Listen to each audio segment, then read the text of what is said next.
2018a Euskararen urtea izango da Euskal Herri osoan, eta Zizurkilen ere halaxe izatea nahi dugu. Horretarako Euskara jarri dugu, erdigunean 2018an antolatzen ari garen ekintza guztietan. Zizurkilgo udala inplikatu da, Zizurkilgo elkarteak ere bai eta herritarrak ere, Euskaraldia kanpainaren harira sortu den Kultura Euskara Batzordearen bitartez.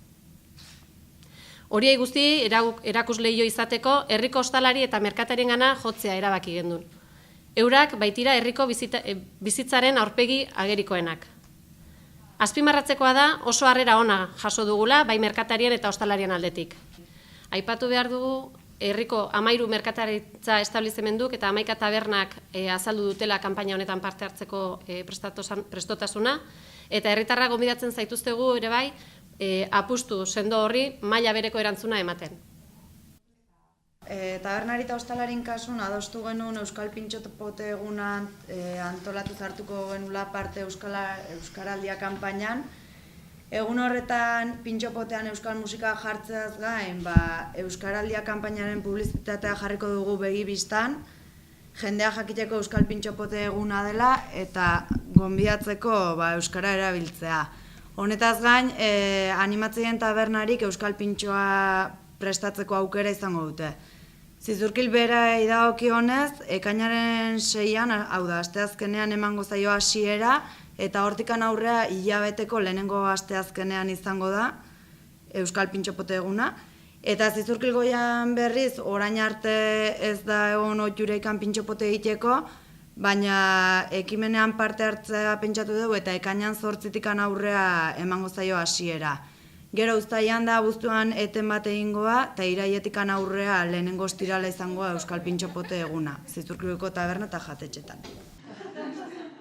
Gure denda euskeraz sartzeienean, sarituak izango dira bezeroiek eta emango zaie txartel bat beraien izena-bizenak eta telefonoa idazteko.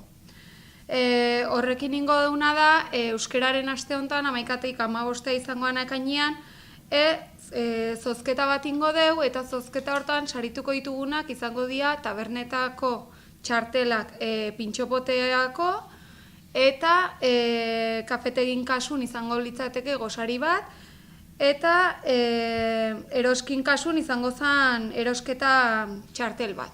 Udazken aldea ingoa Euskaraldiko 11 egunak, eta hor bigarren kanpaina jarriko genuke martxan, eta bigarren kanpaina hortan ingo genukena da saltoki bakoitzak produktu bat, edo beak ikusko genuke zer jarri bakoitzak, eta saski bat zozketatuko genuke, txartelen bidez baita, zea bat inez.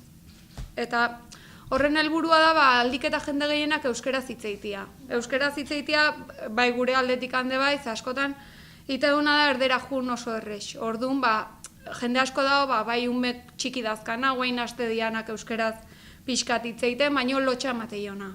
Orduan, denon artean saiatu behar geha baikuk berai euskera aterarazten, eta guk, pazientziakin, euskera hitz egiten. Ze azkenian herri euskaldun nahi daudenok.